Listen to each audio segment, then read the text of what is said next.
Price the Lord. കർത്താവിൻ്റെ പരിശുദ്ധമായ നാമത്തിന് നന്ദിയോടെ സ്തോത്രം.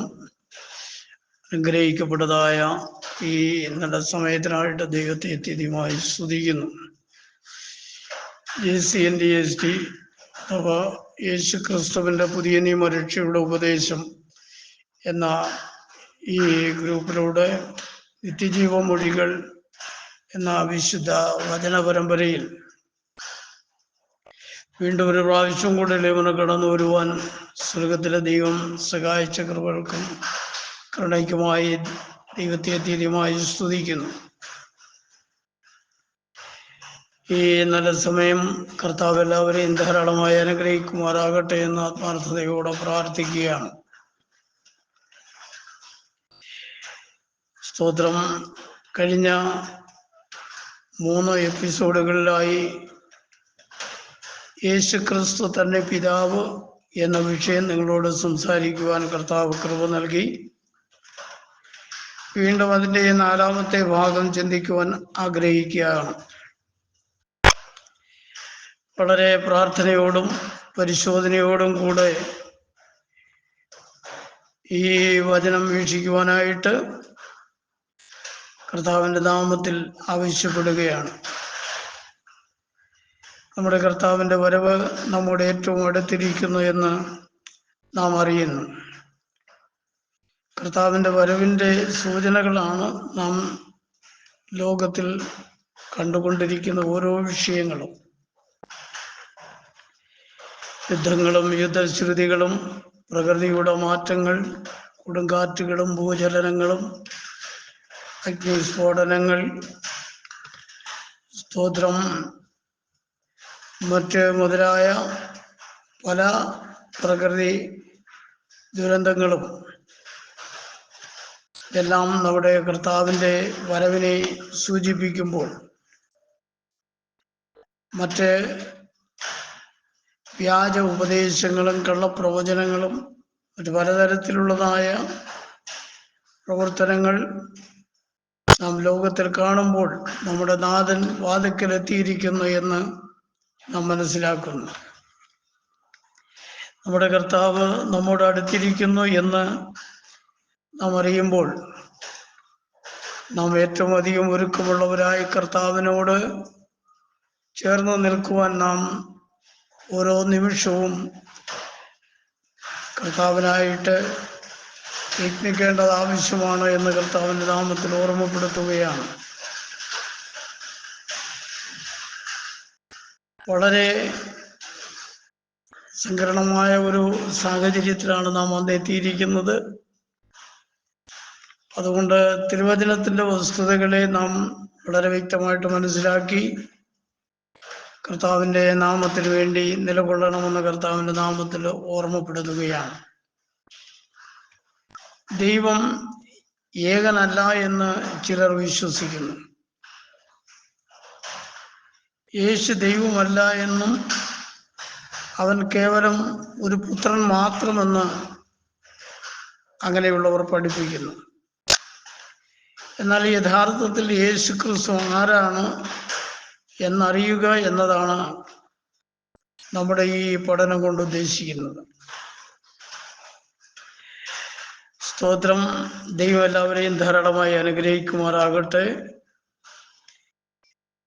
ദൈവന് വേണ്ടി അവസരം അനുവദിച്ചെന്ന ഈ ഗ്രൂപ്പിൻ്റെ അഡ്മിന്മാർക്കും പ്രിയപ്പെട്ടവർക്ക് എല്ലാവർക്കും ഒരിക്കൽ കൂടെ കർത്താവിൻ്റെ നാമത്തിലുള്ള എൻ്റെ സ്നേഹവും വന്ദനവും അറിയിക്കുന്നു. വളരെ പ്രാർത്ഥനയോടെ നമുക്ക് ചില വചനഭാഗങ്ങൾ ചിന്തിക്കാമെന്ന് ആഗ്രഹിക്കുകയാണ്. യോഹന്നാന്റെ സുവിശേഷം 14-ാം അധ്യായം അതിൻ്റെ 10-ാമത്തെ വാക്യഭാഗം ഇങ്ങനെ വായിക്കുന്നു: ഞാൻ പിതാവിലും പിതാവ് എന്നിലുമാകുന്നു. കർത്താവ് തന്നെ പറയുന്നതാണ്, ഞാൻ പിതാവിലും പിതാവ് എന്നിലുമാകുന്നു. യോഹന്നാന്റെ സുവിശേഷം തന്നെ 10-ാം അധ്യായത്തിൻ്റെ 30-ാമത്തെ വാക്യഭാഗം വായിക്കുമ്പോൾ ഞാനും പിതാവും ഒന്നാകുന്നു എന്നവിടെ രേഖപ്പെടുത്തി കാണുകയാണ്.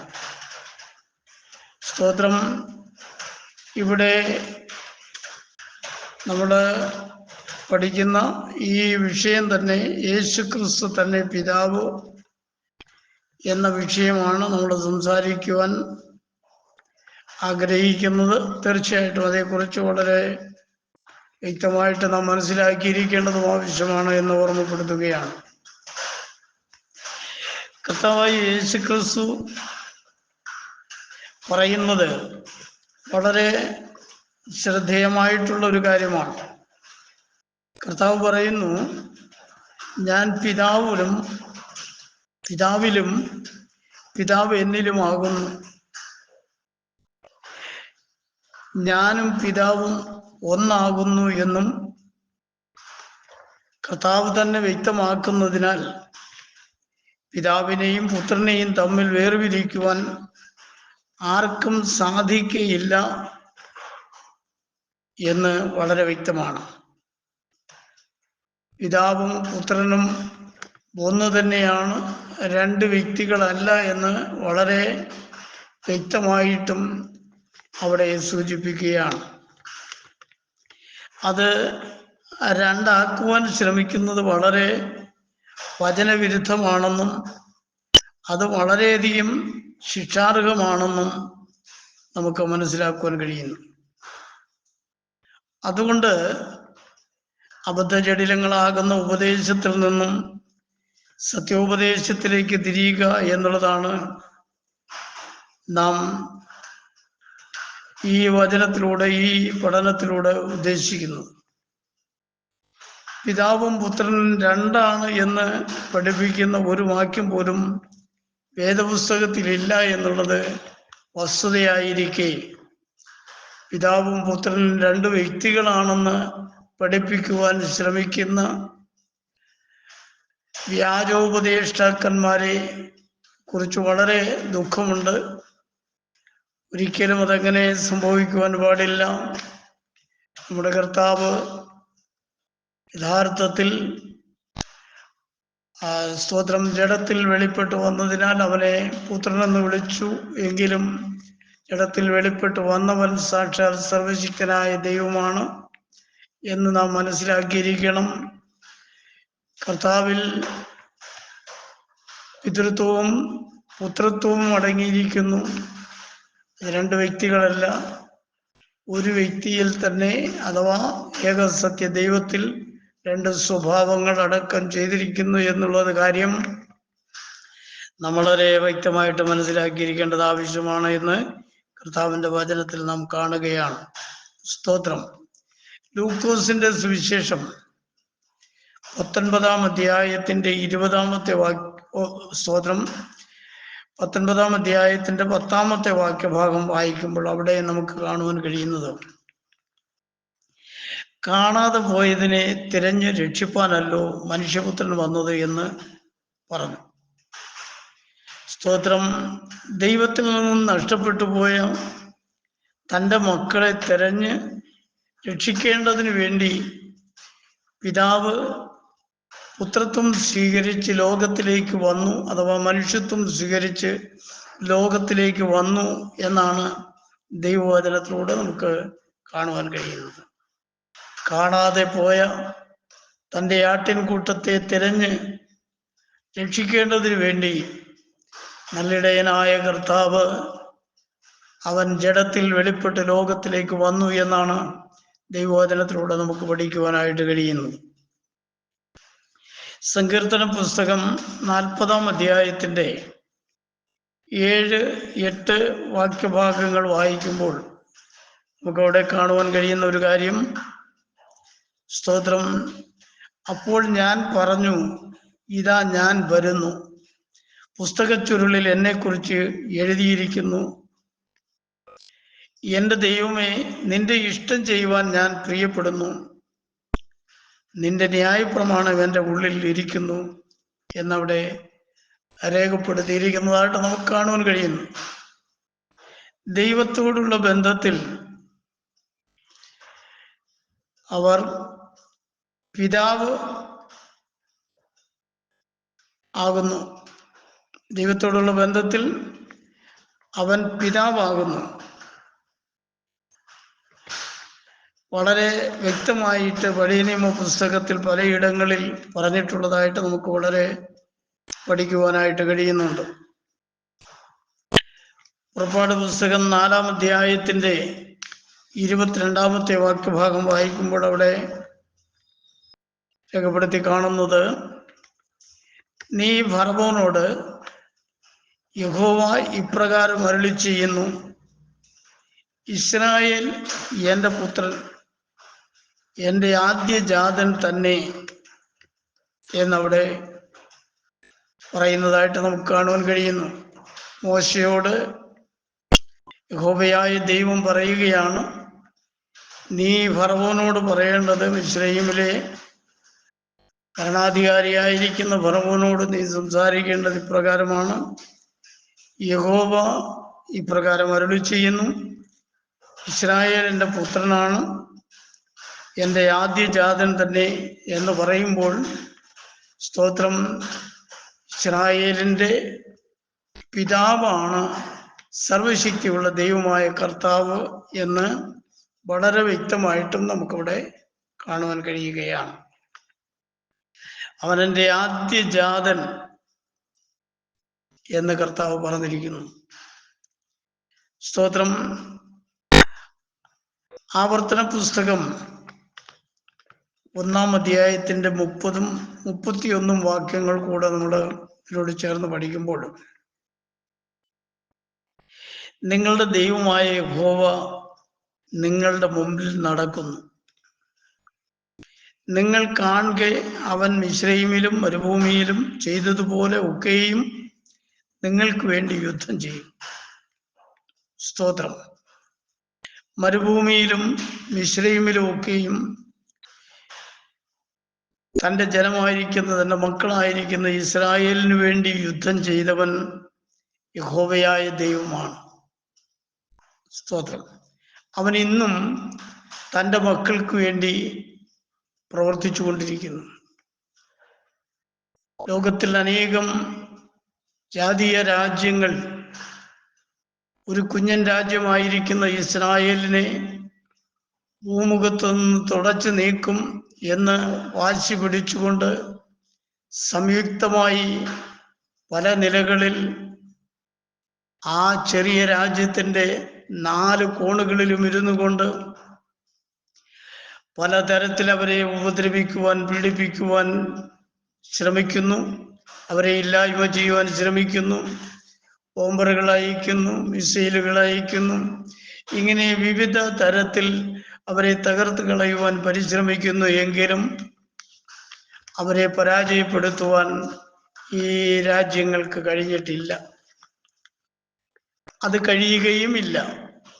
കാരണം, സ്തോത്രം, ഇവിടെ പറഞ്ഞിരിക്കുന്നത്, നിങ്ങളുടെ ദൈവമായ യഹോവ നിങ്ങളുടെ മുൻപിൽ നടക്കും, നിങ്ങൾ കാണുക, അവൻ മിസ്രയീമിലും മരുഭൂമിയിലും ചെയ്തതുപോലെ ഒക്കെയും നിങ്ങൾക്ക് വേണ്ടി യുദ്ധം ചെയ്യും. ദൈവത്തിൻ്റെ ജനമാകുന്ന ഇസ്രായേലിന് വേണ്ടി യുദ്ധം ചെയ്യുന്നവൻ അവരുടെ ദൈവമായ യഹോവയാണ്, അഥവാ അവരുടെ പിതാവായ ദൈവമാണ്. തൻ്റെ മക്കൾക്ക് വേണ്ടി യുദ്ധം ചെയ്യുന്നത് എന്നിവിടെ വളരെ വ്യക്തമായിട്ട് രേഖപ്പെടുത്തിയിരിക്കുന്നത് കാണുവാൻ കഴിയുന്നു. സ്തോത്രം. പിന്നീട് അതിൻ്റെ അടുത്ത ഭാഗം പറയുന്നത്, ഒരു മനുഷ്യൻ തൻ്റെ മകനെ വഹിക്കുന്നത് പോലെ നിങ്ങൾ ഈ സ്ഥലത്ത് എത്തുവോളം നടന്ന എല്ലാ വഴിയിലും നിങ്ങളുടെ ദൈവമായ യഹോവ നിങ്ങളെ വഹിച്ച് എന്ന് നിങ്ങൾ കണ്ടുവല്ലോ എന്ന് പറഞ്ഞു. അപ്പോൾ ഒരു മകനെ അപ്പൻ കരങ്ങളിൽ വഹിക്കുന്നത് പോലെ യഹോവയായ ദൈവം ഇസ്രായേലിനെ തൻ്റെ വഴികളിലെല്ലാം സൂക്ഷിക്കുവാനും അവരെ എതിർത്ത് അവരോടടുത്ത് വന്ന ശത്രു സൈന്യങ്ങളെ അല്ലെങ്കിൽ ശത്രു രാജ്യങ്ങളെ ഒക്കെയും യഹോവയായ ദൈവം തന്നെ യുദ്ധം ചെയ്ത് പരാജയപ്പെടുത്തി എന്നാണ് നമുക്ക് കാണുവാൻ കഴിയുന്നത്. സ്തോത്രം. ഇതിനെല്ലാം കർത്താവ് തൻ്റെ ജനത്തെ കൂടുതൽ കൂടുതൽ ശക്തീകരിക്കുവാനും വേണ്ടുന്ന ധൈര്യവും വേണ്ടുന്ന ബുദ്ധിയും ഊർജവും പകർന്ന് അവരെ സഹായിക്കുവാനിടയായി തീർന്നിട്ടുണ്ട്. അതുകൊണ്ടാണ് ലോകത്തിൽ പല വമ്പൻ രാജ്യങ്ങളുമൊക്കെ സ്തോത്രം ഇസ്രായേലിനെ ഇല്ലായ്മ ചെയ്യുവാൻ പരിശ്രമിച്ചിട്ടും അവർ പരാജിതരായി തീരുവാനിടയായി തീർന്നിട്ടുള്ളത് എന്ന് വളരെ വ്യക്തമാണ്. ഇസ്രായേലിനെ തകർത്ത് കളയുവാൻ ഈ ലോകത്തിലെ ഒരു ശക്തിക്കും കഴിയുകയില്ല എന്ന് വളരെ വ്യക്തമാണ്. സ്തോത്രം. ഇനി ഒരുപക്ഷെ ഒരു കാലഘട്ടത്തിൽ അതിനുള്ള സമയം അടുത്തു വരുന്നുണ്ട്. ലോകരാജ്യങ്ങൾ മുഴുവനും ഇസ്രായേലിനെതിരായി തീരുന്ന ഒരു സാഹചര്യം ഉണ്ടാകുമെന്ന് തിരുവചനം പഠിപ്പിക്കുന്നുണ്ട്. സ്തോത്രമെങ്കിലും പൂർണ്ണമായിട്ട് അവരെ തകർത്ത് കളയുവാൻ ഈ ലോകത്തിന് കഴിയുകയില്ല. തീർച്ചയായിട്ടും അന്നൊരുപാട് നഷ്ടങ്ങൾ അവർക്ക് സംഭവിക്കും. അത് യഹൂദന് വേണ്ടി ദൈവം വച്ചിരിക്കുന്ന ന്യായവിധിയാണ് എന്നും തിരുവചനത്തിലൂടെ നമുക്ക് പഠിക്കുവാൻ കഴിയുന്നുണ്ട്. സ്തോത്രം. ആവർത്തന പുസ്തകം 7-ാം അധ്യായത്തിൻ്റെ 6 മുതൽ 9 വരെയുള്ളതായ ഭാഗങ്ങൾ നമ്മൾ പഠിക്കുമ്പോൾ, നിന്റെ ദൈവമായ യഹോവയ്ക്ക് നീ ഒരു വിശുദ്ധ ജനമാകുന്നു. ഭൂതലത്തിലുള്ള സകല ജാതികളിലും വെച്ച് നിന്നെ തനിക്ക് സ്വന്തം ജനമായിരിക്കേണ്ടതിന് നിന്റെ ദൈവമായ യഹോവ തെരഞ്ഞെടുത്തിരിക്കുന്നു എന്നവിടെ കാണുവാൻ കഴിയുന്നു. അപ്പോ സ്വർഗത്തിലെ ദൈവം പറയുകയാണ്, നിന്റെ ദൈവമായ യഹോവയ്ക്ക് നീ ഒരു വിശുദ്ധ ജനമാണ്. സ്തോത്രം. അവൻ ദൈവത്തോട് നിലവിളിക്കുമ്പോഴൊക്കെയും ദൈവം അവൻ്റെ പ്രാർത്ഥന കേൾക്കുകയും അവന് വേണ്ടി പ്രവർത്തിക്കുകയും ചെയ്യുന്ന ഒരു ജീവനുള്ള ദൈവത്തെയാണ് അവൻ സേവിക്കുന്നത്. ഇസ്രായേലിൻ്റെ ദൈവത്തെ പോലെ മറ്റൊരുത്തനുമില്ല എന്ന് വളരെ വ്യക്തമായിട്ടും തിരുവചനത്തിലൂടെ നമ്മൾ പഠിക്കുകയും സ്തോത്രം അനുഭവത്തിലൂടെ നമ്മൾ മനസ്സിലാക്കുകയും ചെയ്യുന്നു എന്നുള്ളത് വസ്തുതയാണ്. പറയുന്നു, നിന്റെ ദൈവമായ യഹോവയ്ക്ക് ഈ ഒരു വിശുദ്ധ ജനമാകുന്നു. ഭൂതലത്തിലുള്ള സകല ജാതികളിലും വെച്ച് നിന്നെ തനിക്ക് സ്വന്തം ജനമായിരിക്കേണ്ടതിന് നിന്റെ ദൈവമായ യഹോവ തെരഞ്ഞെടുത്തിരിക്കുന്നു എന്നാണ്. ഭൂതലത്തിലുള്ളതായ സകല ജാതികളിൽ നിന്നും വ്യത്യസ്തമായിട്ട് സ്വർഗത്തിലെ ദൈവം തനിക്ക് സ്വന്തം ജനമായി അവനെ തെരഞ്ഞെടുത്തിരിക്കുകയാണ്. ആ ദൈവം തെരഞ്ഞെടുത്തിരിക്കുന്ന തൻ്റെ ജനത്തെ തകർത്ത് കളയുവാൻ ഈ ലോകത്തിൻ്റെ ഏത് ശക്തി ശ്രമിച്ചിരുന്നാലും സാധിക്കുകയില്ല. കാരണം സർവശക്തിയുള്ള ദൈവമാണ് അവൻ്റെ കൂടെയുള്ളത്, അവനെ കരുതുന്നത്. സർവശക്തിയുള്ള ദൈവത്തിൻ്റെ സന്തതിയാണ് ഇസ്രായേൽ എന്ന് വളരെ വ്യക്തമായിട്ടും വേദപുസ്തകം പഠിപ്പിക്കുന്നു.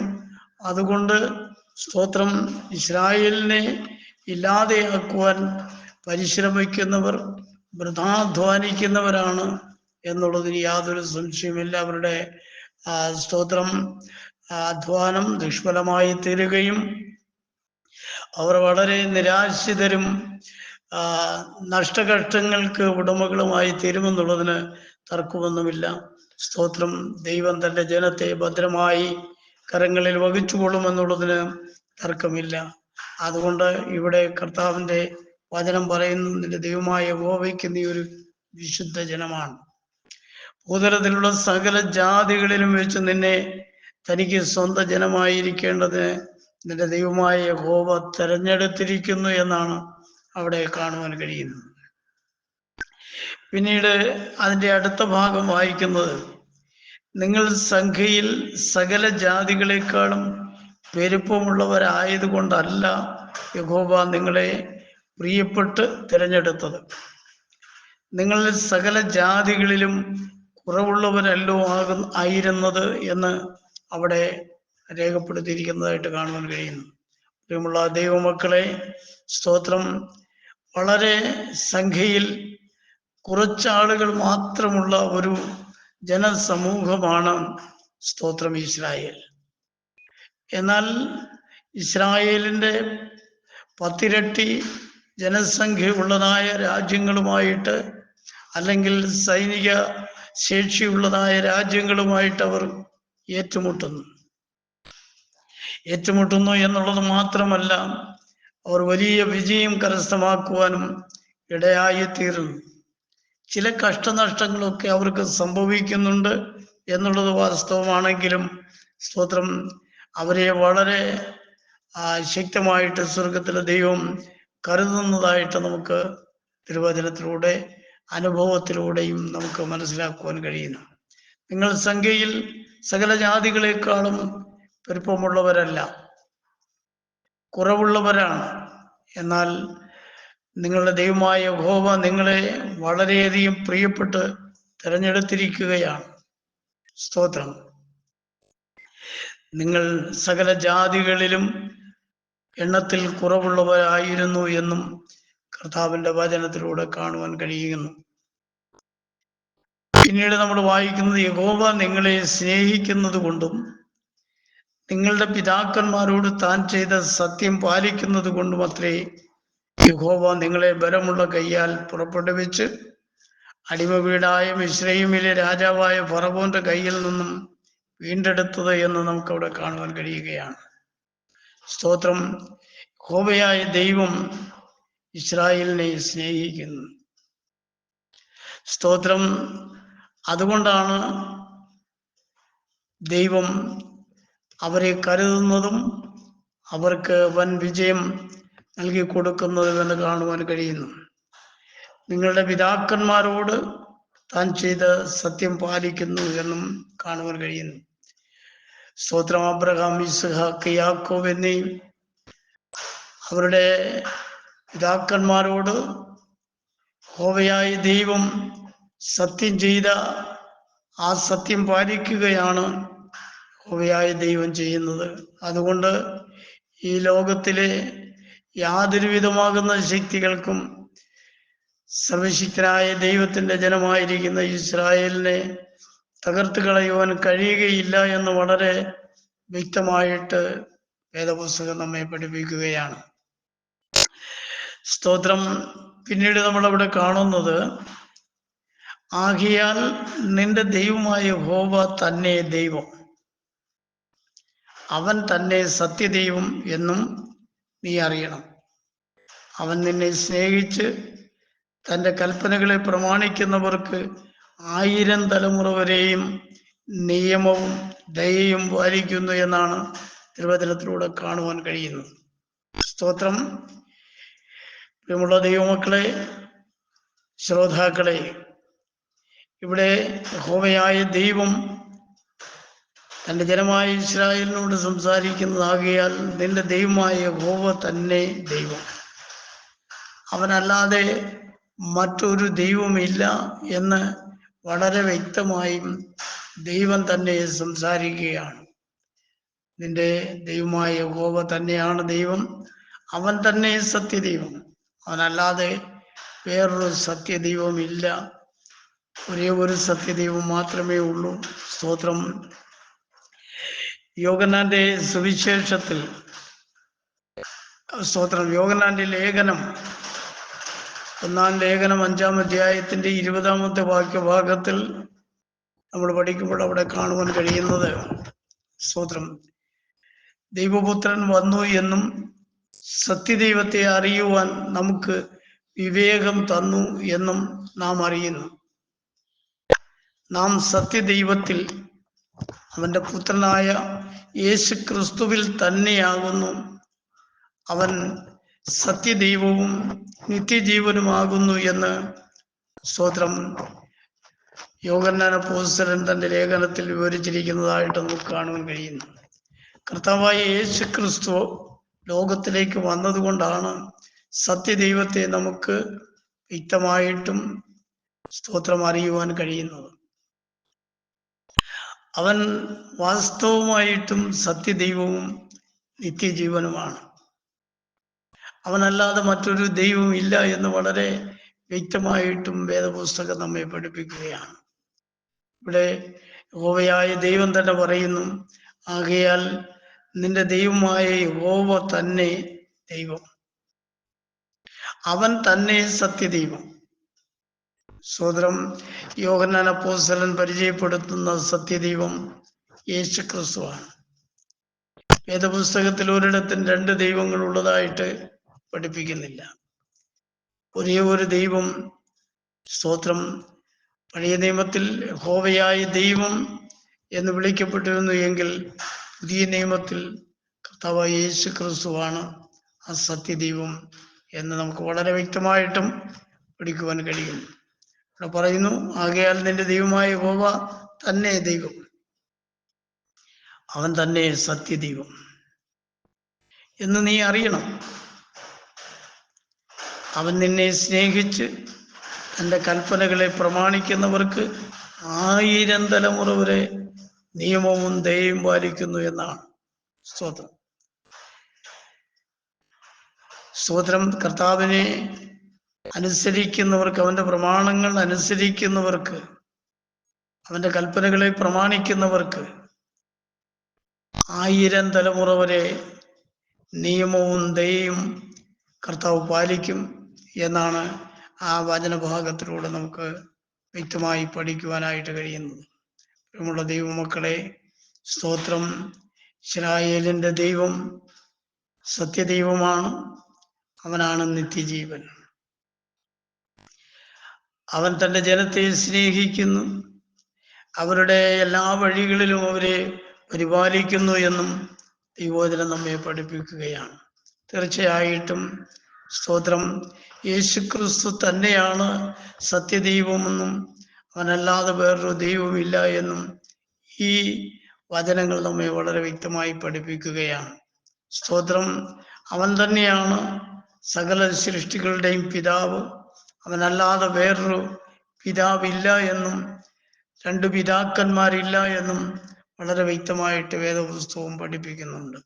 ഒരു പിതാവ് പഴയ നിയമത്തിലെ യഹോവയാണ്. എന്നാൽ പുതിയ നിയമത്തിൽ കാണുന്ന യേശു ക്രിസ്തു പഴയ നിയമത്തിലെ യഹോവയായ ദൈവം ജഡത്തിൽ വെളിപ്പെട്ടു വന്നവനാണ് എന്ന വസ്തുത ഓരോ വേദപഠിതാക്കളും മനസ്സിലാക്കിയിരിക്കേണ്ടത് ആവശ്യമാണ് എന്ന് കർത്താവിൻ്റെ നാമത്തിൽ ഓർമ്മപ്പെടുത്തുകയാണ്. ആവർത്തന പുസ്തകം 8-ാം അധ്യായത്തിൻ്റെ 5-ാമത്തെ വാക്യഭാഗം വായിക്കുമ്പോൾ,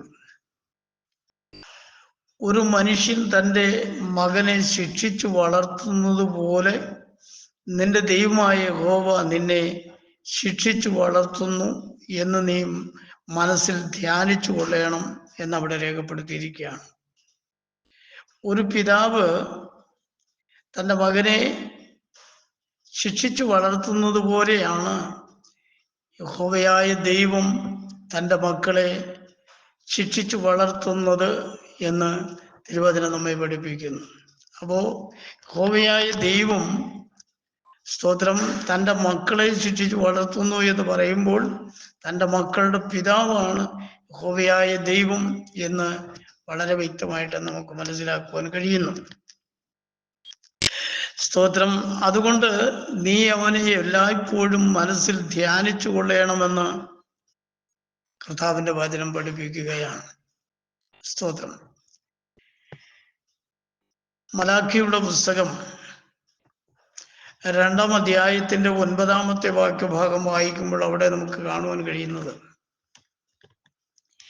നമുക്കെല്ലാവർക്കും ഒരു പിതാവല്ലോ ഉള്ളത്, ഒരു ദൈവം തന്നെയല്ലോ നമ്മെ സൃഷ്ടിച്ചത്.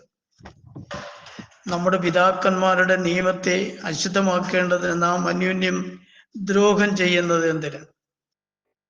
നമുക്കെല്ലാവർക്കും ഒരു പിതാവ് മാത്രമേ ഉള്ളൂ. സ്തോത്രം. ഒരു ദൈവം തന്നെയാണ് നമ്മെ ഓരോരുത്തരെയും സൃഷ്ടിക്കുവാനിടയായി തീർന്നത്. അപ്പോ നമ്മുടെ ദൈവം നമ്മുടെ പിതാവാണ്. അവൻ്റെ സൃഷ്ടികളെല്ലാം അവൻ്റെ മക്കളുമാണ് എന്ന് ദൈവവചനത്തിലൂടെ കാണുവാൻ കഴിയുന്നു. സകല സൃഷ്ടികളുടെയും പിതാവാണ് കർത്താവായ യേശു ക്രിസ്തു എന്ന് തിരുവചനം വളരെ വ്യക്തമായിട്ട് നമ്മെ പഠിപ്പിക്കുന്നുണ്ട്. നമ്മുടെ പിതാക്കന്മാരുടെ നിയമത്തെ അശുദ്ധമാക്കേണ്ടതിന് നാം അന്യോന്യം ദ്രോഹം ചെയ്യുന്നത് എന്തിന്? നമുക്കെല്ലാവർക്കും ഒരു പിതാവ് മാത്രമേ ഉള്ളൂ, ഒരു ദൈവം തന്നെയാണ് നമ്മെ സൃഷ്ടിച്ചത് എന്ന് ദൈവവചനം വളരെ വളരെ വ്യക്തമായിട്ട് നമ്മെ ഓർമ്മപ്പെടുത്തുകയാണ്. പ്രിയമുള്ള ശ്രോതാക്കളെ, സ്തോത്രം, തിരുവചനം നമ്മെ പഠിപ്പിക്കുന്നത് പോലെ തന്നെ പഠിക്കുകയും അത് വിശ്വസിച്ച് അതിനനുസരണമായിട്ട് നാം ജീവിക്കുകയും ചെയ്യുമ്പോഴാണ് ദൈവത്തിൽ നിന്ന് നമുക്ക് അനുഗ്രഹങ്ങളും നന്മകളും അനുഭവിക്കുവാൻ കഴിയുന്നത് ഇല്ല എങ്കിൽ തീർച്ചയായിട്ടും നമ്മുടെ വിശ്വാസ ജീവിതം സ്തോത്രം ഒരു പാഴ്വേലയായി തീരുമെന്നുള്ളതിന് തർക്കമില്ല. സ്തോത്രം. കൊരിന്ത്യർക്ക് എഴുതിയ 1-ാമത്തെ ലേഖനം 8-ാം അധ്യായത്തിന്റെ 6-ാമത്തെ വാക്യഭാഗത്തിൽ നാം വായിക്കുന്നത്, പിതാവായ ഏക ദൈവമേ നമുക്കുള്ളൂ, അവൻ സകലത്തിനും കാരണഭൂതനും നാം അവനായി ജീവിക്കേണ്ടതുമാകുന്നു എന്നവിടെ രേഖപ്പെടുത്തിയിരിക്കുകയാണ്. പിതാവായ ഒരേ ഒരു ദൈവം മാത്രമേ ഉള്ളൂ. സ്തോത്രം. അവനാണ് സകലത്തിനും കാരണഭൂതൻ. ഇന്ന് നാം ഈ പ്രപഞ്ചത്തിൽ കാണുന്നത് സകലത്തിൻ്റെയും കാരണഭൂതൻ സ്തോത്രം ആ ഏക സത്യദൈവമായ അല്ലെങ്കിൽ പിതാവായ ആ ഏക ദൈവമാണ്. അതുകൊണ്ട് നാം എല്ലാവരും ഉദരത്തിലുള്ളതായ സകല മനുഷ്യരും ആ ഏക സത്യദൈവത്തിന് വേണ്ടി അഥവാ പിതാവായ ദൈവത്തിന് വേണ്ടി ജീവിക്കേണ്ടത് ആവശ്യമാണ് എന്ന് തിരുവചനം നമ്മെ പഠിപ്പിക്കുന്നു. പിന്നീട് നമ്മൾ സ്തോത്രം അതിൻ്റെ 2-ാമത്തെ ഭാഗം വായിക്കുമ്പോൾ, യേശു ക്രിസ്തു എന്ന ഏക കർത്താവും നമുക്കുണ്ട്. അവൻ മുഖാന്തരം സകലവും അവൻ മുഖാന്തരം നാമും ആകുന്നു. എന്നാൽ എല്ലാവരിലും ഈ അറിവില്ല എന്ന് നമുക്ക് കാണാൻ കഴിയുന്നു. യേശു ക്രിസ്തു എന്ന ഏക കർത്താവ്. കർത്താവ് എന്നതിൻ്റെ അർത്ഥം രക്ഷിതാവ് എന്നാണ്. സ്തോത്രം. ദൂതൻ യോസഫിനോട് പറയുന്നത് നമുക്കറിയാം. മറിയ ഒരു മകനെ പ്രസവിക്കും, അവൻ തൻ്റെ ജനത്തെ അവരുടെ പാപങ്ങളിൽ നിന്ന് രക്ഷിപ്പാനിരിക്കെ കൊണ്ട് നീ അവന് യേശു എന്ന് പേരിടണം എന്ന് പറഞ്ഞാൽ, സ്തോത്രം, തൻ്റെ മക്കളുടെ പാപത്തിൽ നിന്നും അവരെ വീണ്ടെടുക്കുവാൻ രക്ഷിക്കുവാൻ അവന് മാത്രമാണ് അധികാരമുള്ളത്. അവൻ രക്ഷിക്കാനിരിക്കൊണ്ട് നീ അവന് യേശു എന്ന് പേരിടണം എന്ന് അവിടെ രേഖപ്പെടുത്തി നമുക്ക് കാണുവാൻ കഴിയുന്നു. എന്ന് പറഞ്ഞാൽ യേശു ക്രിസ്തു എന്ന ഏക കർത്താവ് എന്ന് പറഞ്ഞാൽ യേശു ക്രിസ്തു എന്ന ഏക രക്ഷിതാവാണ് നമുക്കുള്ളത്. എന്ന് പറഞ്ഞാൽ പിതാവായ ഏക ദൈവം രക്ഷിതാവായി ലോകത്തിലേക്ക് വന്നവനാണ് യേശു ക്രിസ്തു എന്ന് വളരെ വ്യക്തമായിട്ട് നമുക്ക് കാണുവാൻ കഴിയുന്നു. അവൻ മുഖാന്തരം സകലവും അവൻ മുഖാന്തരം നാമുമാകുന്നു എന്ന് അവിടെ രേഖപ്പെടുത്തിയിരിക്കുകയാണ്. അതിൻ്റെ ആദ്യ ഭാഗം നമ്മൾ വായിച്ചത്, പിതാവായ ഏക ദൈവമേ നമുക്കുള്ളൂ, അവൻ സകലത്തിനും കാരണഭൂതനും അവൻ സ്തോത്രം നാം അവനായി ജീവിക്കേണ്ടതുമാകുന്നു എന്ന് അവിടെ രേഖപ്പെടുത്തിയിരിക്കുന്നു. യഹോവയായ ദൈവം അഥവാ പിതാവായ ദൈവമാണ് സകലത്തിനും കാരണഭൂതൻ എന്ന് പറഞ്ഞിട്ട് ഇവിടെ പറയുന്നു, യേശു ക്രിസ്തു എന്ന ഏക കർത്താവ് നമുക്കുണ്ട്, ഏക രക്ഷകൻ നമുക്കുണ്ട്, അവൻ മുഖാന്തരമാണ് സകലവും, അതുകൊണ്ട് നാം അവനായി ജീവിക്കേണ്ടതുമാകുന്നു എന്ന് അവിടെ രേഖപ്പെടുത്തി കാണുകയാണ്. അപ്പോൾ 2 ദൈവങ്ങളില്ല എന്ന് വേദപുസ്തകം വളരെ വ്യക്തമായി പഠിപ്പിക്കുന്നു. സ്തോത്രം. എന്നാൽ വ്യക്തമായിട്ട് അവിടെ വചനത്തിൽ പറയുന്നത് ഇത് വസ്തുതകളാണെങ്കിലും എല്ലാവരിലും ഈ അറിവില്ല എന്നവിടെ രേഖപ്പെടുത്തി കാണുന്നു. അതുകൊണ്ട് കർത്താവായ ദൈവത്തെക്കുറിച്ച് അഥവാ യേശുവിനെ കുറിച്ച് പഠിക്കുമ്പോൾ സ്തോത്രം അവൻ തന്നെയാണ് സകലത്തെയും ഉളവാക്കിയത് എന്ന് ദൈവവചനത്തിലൂടെ നമുക്ക് കാണുവാൻ കഴിയുന്നു. സകലത്തെയും സൃഷ്ടിച്ചവൻ അവനാണെന്ന് കൊലോസ്യ ലേഖനത്തിൽ പറയുന്നുണ്ട്. സ്വർഗത്തിലുള്ളതും ഭൂമിയിലുള്ളതും ദൃശ്യമായതും അദൃശ്യമായതെല്ലാം അവൻ മുഖാന്തരമാണ് ഉളവായത്, അവനെ കൂടാതെ ഒന്നും ഉളവായിട്ടില്ല എന്ന് സർവശക്തനായ ദൈവമായ കർത്താവിനെ കുറിച്ച് പറയുന്നതായിട്ട് നമുക്ക് കാണാൻ കഴിയുന്നു. അപ്പം സകല സൃഷ്ടികളുടെയും പിതാവാണ് യേശു ക്രിസ്തു എന്ന് വളരെ വ്യക്തമായിട്ടും വേദപുസ്തകം നമ്മെ പഠിപ്പിക്കുന്നു.